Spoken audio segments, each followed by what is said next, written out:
You're a mean one, Mr. Grinch. You really are a heel. You're as cuddly as a cactus. She was charming as an eel, Mr. Grinch. Hey everyone, it's Jonathan, and welcome to the final episode in Christmas in July on Every Version Ever. All month long, we've been talking about all the different adaptations of The Grinch from film and television, and today, Nikki and Dan are back one last time to help me rank them all. I think this episode also marks the first time we will actually be talking about every version ever of something all in one episode. Despite the hyperbolic name of this series, we have yet to actually talk about every version ever of something. For most literary adaptations of anything, there are too many to do all at once, but at least until the inevitable sequel to one of these Grinches, or the third sequel if we're talking about the original special, I think today we are actually talking about every version ever of The Grinch. Your heart's an empty hole. Your brain is full of spiders. You got garlic in your soul. You got garlic in your soul. I wouldn't touch you with a 39.5-foot pole. Mr. Grinch, you're a bad banana. Okay, well, I'll just kick this ranking off with the worst one, NBC Live musical Grinch. The worst one in my list. Anybody have something worse? Nope. It's not come out yet, but there is supposedly a sequel coming, put out by possibly Peacock, that is not gonna, like, Jim Carrey isn't going to reprise his role as the Grinch, but that apparently there is some kind of sequel in the works somewhere, possibly as of November 21st of last year. So because we don't have it yet, I'm just going to say that it's worse than the musical, but only because we haven't seen anything yet. I'm gonna go with Jonathan on that one. Grinch the musical is the worst thing. Is the worst thing. Hopefully that whatever sequel you're talking about is one of those things that gets stuck in development hell and never comes out. That is the hope. Well, I feel like we trashed the live musical to death enough, so I don't really want to dwell on that for this episode. So Ooh, your musical was bad and you should feel bad. Yeah, you tell them or something. Also, any sequels that they come out with that involve Max as an old dog and a young dog, no. Boo. Boo. Boo, I say, sir. Boo. Thrice boo. We do not approve. Go away. Not approve Or at we all. shall taunt you a second time. well, for me, the second worst version or special was the Grinch is the Cat in the Hat, mostly because I was just pretty much bored through the entire thing. Fair. I didn't like that one. You have to be pretty boring if I rank you lower than a horror movie.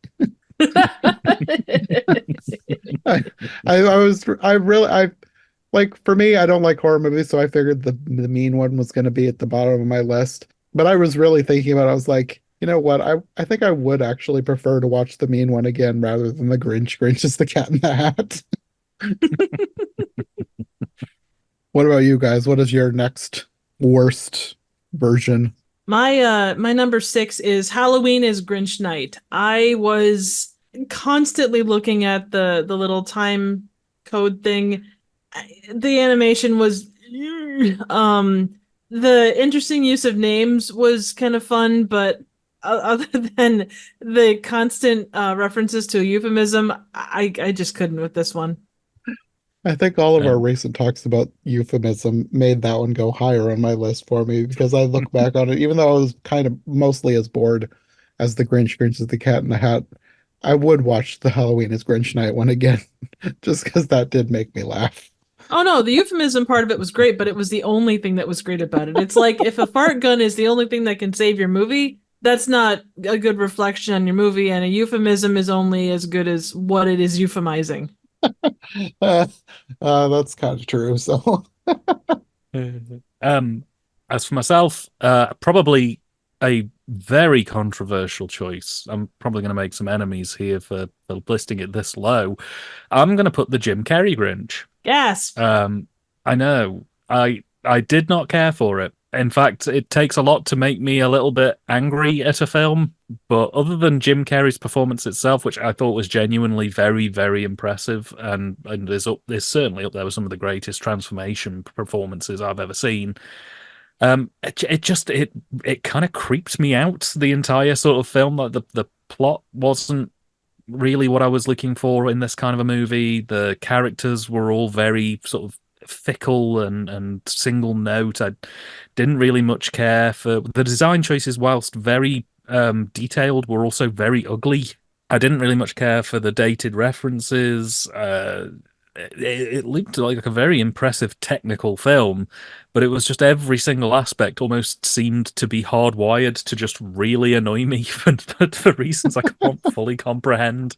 It was specifically coming after you. Yeah, I mean, like, basically, if we're talking the spectrum of what would like make me hate a film more, the only thing that the Jim Carrey Grinch didn't do that the Grinch musical did was at least the Jim Carrey movie had funny moments. At least it had stuff that was interesting. The Grinch musical was just boring, and I would rather watch something that made me feel utter contempt for it than something that actually made me want to go to bed. That is true. Well, next on my list, I have The Mean One. Like I said, I'm not a huge horror fan, so I didn't love this one. I thought parts of it were creative, but I don't really feel the need to watch this again. And a lot of my rankings are based on how willing I would be to watch something again. So, yeah, it's not as bad as I thought it was going to be. I thought it was going to be an awful movie, and it wasn't. So that's a point in its favor, I guess.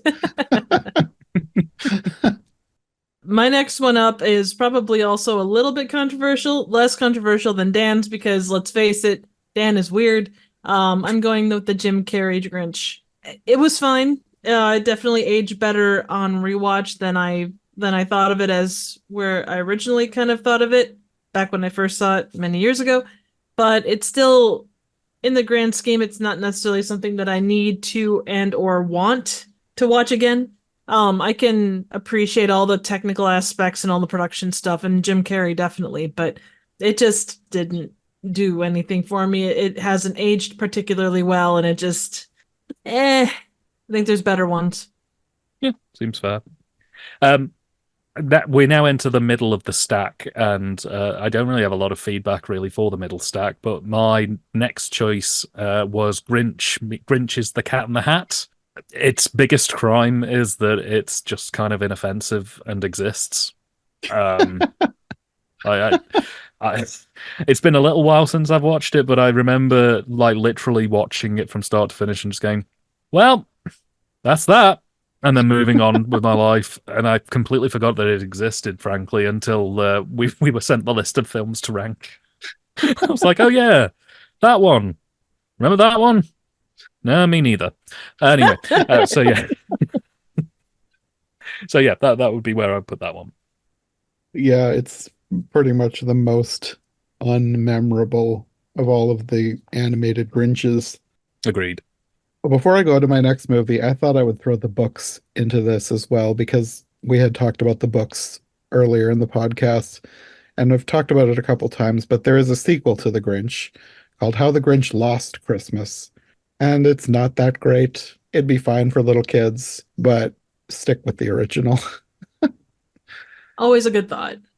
Yeah. Unless you're trying to do the musical, then don't stick to the original. If Illumination ever does a sequel, I hope they don't adapt this book, because it was just kind of dumb. The Grinch trying to win a Christmas tree contest to prove he's a changed Grinch. Just who thought of this?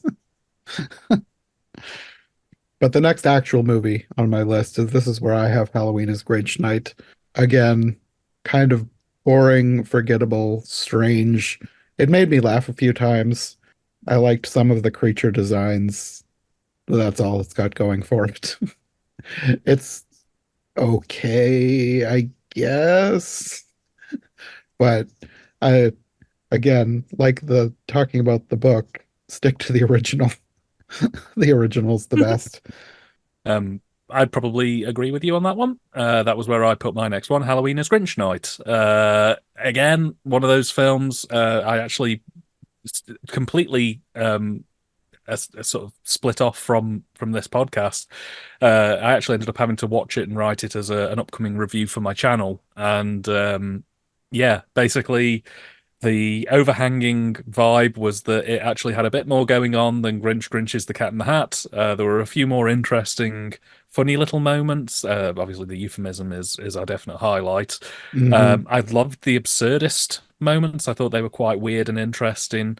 But on the whole, it's kind of unremarkable. It's kind of Yeah. just like, again, I got to the end and was just kind of like, oh, okay. I could see myself, like if I was doing like a 30 days of horror or 31 days of horror thing for Halloween, I could see myself maybe chucking this on if I was having like a really busy day and I just wanted to get something in the can, like a 30-minute just, yeah, I watched one today kind of thing. I don't think I could recommend it to anybody particularly. It's not something where I can't muster enthusiasm for it. It's just kind of, it has good moments, but it's not something I'm like, yay about. It's just something I'm kind of like, okay. And that's about it. Yeah. My number 4 falls in the middle of the pack, and there's reason for that. Mine is the Grinch. Grinch is the Cat in the Hat. Like you guys said, it's mostly inoffensive. I did appreciate some of the visual stuff. The fact that it gave me the pink elephant vibes from Dumbo, I guess, and maybe that's because I really enjoyed the original Dumbo. It kind of brought that back, so some nostalgia in that respect. Some of the fun little bits that they did with the machine and the Grinch being a real SOB to Cat in the Hat was kind of fun and interesting. To see him outside of Christmas and see some of the other stuff that he did was kind of fun and interesting. So that's why that ranks where it does. Well, up at number 3 for me, this is where I've got Illuminations, The Grinch. I don't love this one, but it's fine and it has moments, and I wouldn't mind watching it again. I liked it better than all the other ones I've talked about so far. So I feel like it's kind of weird that I'm doing this series on Grinches, and I really can only say I really liked 2 of them. I've done so many. But this one is fine. It's not bad. It has moments that were quite annoying to me, but overall, it was just like having annoying moments is its worst offense. And other parts of it I did like. So, yeah, it's fine. It's at number 3 for me. My number 3 was The Mean One, mostly because even though this wasn't the most original take on the Grinch, and I feel like you probably could have switched it out with almost any like variation, any character that kind of reflects Christmas. Charlie Brown could have showed up and it could have been him. Oh, give it like 50 years when Charlie Brown goes into the public domain. They're going to make horror movies all over the place out of him. Oh, no doubt. Good grief. Don't get me started on Linus's Blanky, because that's going to be the next great horror villain. The tagline for the Charlie Brown film will be, I got a rock. Come here, redheaded girl. No, but overall it was, I guess I kind of judged it based in the grand scheme of other public domain characters in that respect, and it's on the better end of them. So yeah, it was okay. There were some okay kills. They had some fun. The whole cafe scene I thoroughly enjoyed because I'm a sadist or masochist or whichever. So from that perspective, there were moments that stood out like that to me, and I appreciate what they did with those moments. I wish that they would have done more. For my number 3, and this is kind of the start of the point of things that I would watch again. I also went with what Triv put and went for The Mean One. I went in with 0 expectations. Expectations were through the floor. Expectations were in the tar pit, quite frankly. They were that low. I basically, as long as the lens cap was off, I was going to come away pleasantly surprised. This one really, surprised me. I can't say that it's like an amazing must-see horror film, but it certainly has its moments. I think it's reasonably well-paced. I like the eccentric use of Christmas weaponry in the final act. I thought that was quite neat. the idea of making the Grinch like the meanest he's ever been, I thought was an interesting idea. Whether it's properly executed, I don't really know. I think that there are certainly things they could have done different and it'd been better for it. But as a sort of self-contained, low-budget horror film, yeah, I quite enjoyed this one. I came away very pleasantly surprised, and I was actually really, really stunned that this has such a poor rating across IMDb and Letterboxd. It's like it's really, really low down. It's like 1 out of 5 or like 2 or 3 out of 10 on IMDb and Letterboxd. And I just thought that, I have seen films that are horrendous, that are like genuinely unwatchable. I have watched the Grinch musical, and I was that going to has say a the higher Grinch musical has a higher rating than that. Really? Yeah, exactly. It's like a 3 out of 10 on Oh. IMDb, I think. Oh, that's unfortunate. Yeah. This is the thing. So I don't know whether it's just a case of it that the mean one has been sent to the wrong audience consistently, or whether the right people just haven't quite found it yet. But I came away having had quite a bit of fun with it. Like, I don't think it's one I would watch regularly, but it's certainly one that I would maybe chuck on at Christmas, and it's probably one I would recommend to horror fans if they were looking for something a little bit different this festive season. Yeah. No, even though I didn't really care for it for myself, for my own personal taste, if I knew somebody liked horror and they liked parody movies, I would tell them to watch this because it's a lot better than I thought it was going to be. Absolutely. Well, coming in at number 2, I think I'm just going to say it's a tie between the book and the original. They're both pretty much on par with each other. Obviously, Christmas classics, definitely must watches for people who love their Christmas specials. Like I said, I didn't really grow up with them, otherwise that's probably why it's not at the absolute top of my list. But I think if I had, it probably would be. But it's definitely, even if you didn't grow up with like Christmas specials and stuff, but you like animation, you like classic Christmas stuff, this you got to see the original. It's Oh yeah. just a classic. It's really good. Absolutely. My number 2 was Illumination, Grinch. I enjoy this one. It's a fun watch. It's light. It's fluff more than anything else, but it certainly knows its audience. And Illumination stuff, they have their set way of doing things, their set characters, and this falls within that. But I think it's a nice little Christmas version. Like I said when we talked about it, I think it does a good job of kind of balancing between the original and, say, the Jim Carrey version, which, if you're looking at the ones that everyone will have seen or will have access to, it's going to be the original, the Jim Carrey one, and this. And I think this one balances well between, not too far and weird, but also something that a kid in a modern era is going to maybe enjoy. Yeah. So it's got more positives and negatives, and I think it was well put together. And I really love Max's character. I think he was fun and he was endearing in so many ways. So, which is good. It's nice to see him get a break. Yeah. For my second place, I too also went for the Illumination Grinch.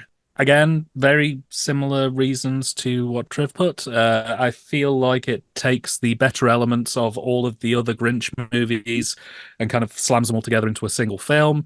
It's imperfect. There are a few things I didn't really much care for with it, which does sort of stop it ultimately taking the top spot. But I feel like it had a really good go at trying to take that 60s special and the books and modernize it for a newer, younger audience who maybe would struggle to make it through the older forms of media.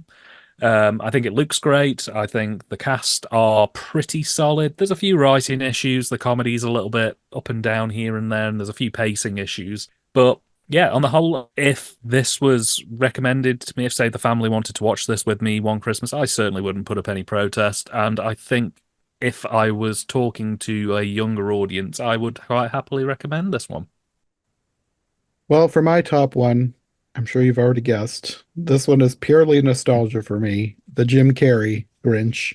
Obviously, I know it's not a good movie as a whole, but I grew up with this. I thought it was hilarious as a kid.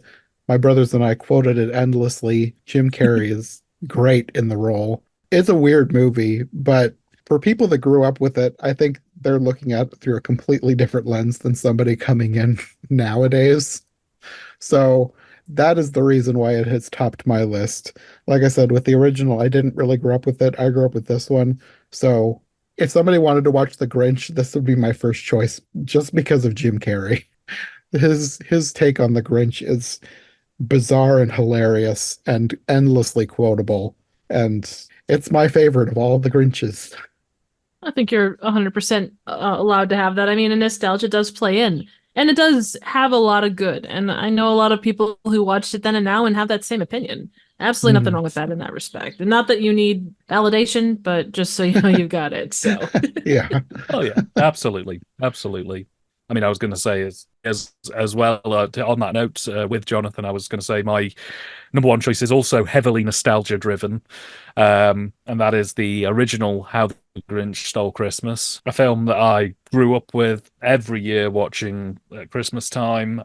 Even now, I still dig out the old DVD and give it a spin at least once a year where I can. Just a fantastic work of a film. Really, really strong positive messaging. A very tight script. Really nice animation from some of the masters of the time. You've got fantastic voice work by Boris Karloff. My only gripe, I mean, I didn't do the podcast with you guys when you covered the original. The only real gripes I have about it is it feels a little too succinct. I feel like it could have had another 5 or 10 minutes and like really breathed well. And I also feel like the Grinch's reward at the end is a bit too short. Like they basically just go, and he's nice now, bye.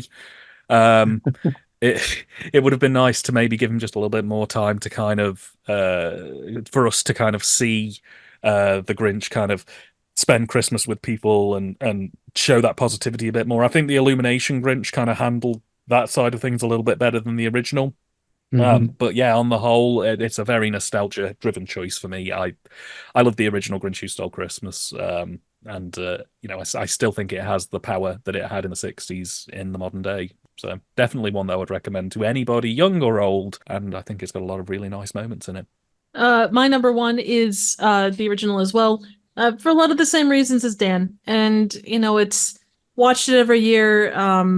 By and large, my philosophy is that the original is generally speaking the best indicator of it's with the source material. I love this movie. Boris Karloff is pitch perfect as the narrator slash the Grinch. The animation is based off of Chris Freeling, which I don't know that you can get better than that in my book. I'm such a Looney Tunes fan. There's so much good, and it sticks with me. So Yeah, definitely. It's a classic for a reason. absolutely, it's that trifecta of like that and the Charlie Brown Christmas, Frosty and Rudolph. It's that in that group that's just it makes Christmas. Got a little bit of Rankin Bass. 100%, yeah. Those are also specials I never grew up with. One of these days I should do those for the podcast. Oh well, I'm always on for it. This is the thing, and it's one of the joys really about when folks like us get together to talk about things like Christmas films, because so many people watch and love them, but at the same time they can be so personal. Like people's own loves and likes around what Christmas films they enjoy. Millions of people absolutely adore the original Grinch film. Millions of people adore the Jim Carrey version, and it's nice that you can be safe in the knowledge that so many people really fundamentally love those films, but at the same time that it can have that personal resonance to you. I mean, one that I'm slightly off topic, but one that I always watch every Christmas without fail is Planes, Trains, and Automobiles. And it's a Thanksgiving movie, but obviously in the UK we don't celebrate Thanksgiving. So we kind of treat it a bit like a Christmas film because it's basically, a Christmas-esque plot. Guy trying to get home for a turkey dinner is could be as applicable to Christmas as it could Thanksgiving. But like it's a film that is beloved by millions of people, but that personal nostalgia of having grown up watching it every Christmas with my family, and the sort of the vibe of it being more of a tradition at this point than just a viewing experience really kind of elevates it to the next level. So with yourself with the Jim Carrey film, I'm sure you have many, many very pleasant memories of sitting down with your family and just enjoying it in what is arguably one of the more pleasant times of the year for everybody, just to get together and have a nice, relaxing time. Yeah. Yeah, absolutely. As long as it gives you the warm fuzzies, that's all that matters. Oh, yes. or makes you laugh out loud. Also true. Very much so. As long as it doesn't leave you with hives, you're in good shape. Yeah. Or endless musical numbers. Well, until next time, I'm sure we'll be back for something else. Do you guys want to let people know where they can find you if they'd like more from you? Nikki? You can find me here on YouTube at Trivial Theater. I do a wide array of random, obscure, and straight up bad movies. Stop by and say hi. There's always something new. And Dan?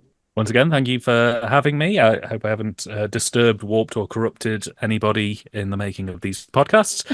You can find me at TYTD Reviews on YouTube, Letterboxd, Instagram, and Twitter. I try to review at least something every week, but we're on a bit of a hiatus on the YouTube channel at the minute, hoping to be back in the fall, where we will be taking a look at The New York Ninja, a lost film that was recently recovered and restored. So do be sure to check us out when we come back in the fall. And thanks again, Jonathan, for having me. It is, as always, a pleasure and a privilege. Well, thanks for joining me. This is a long journey, kind of a chore in places, but I'm glad to have done it with you guys. It's been an absolute blast. Absolutely. We will see you again in the future for something else.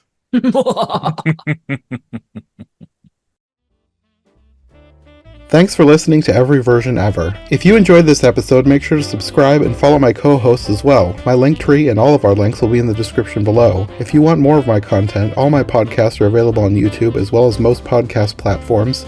If you enjoyed this show, check out one of the other podcasts or check out my Patreon for bonus and extended episodes you won't find anywhere else. We'll be back soon with another brand new episode, so thanks for listening and we'll see you next time.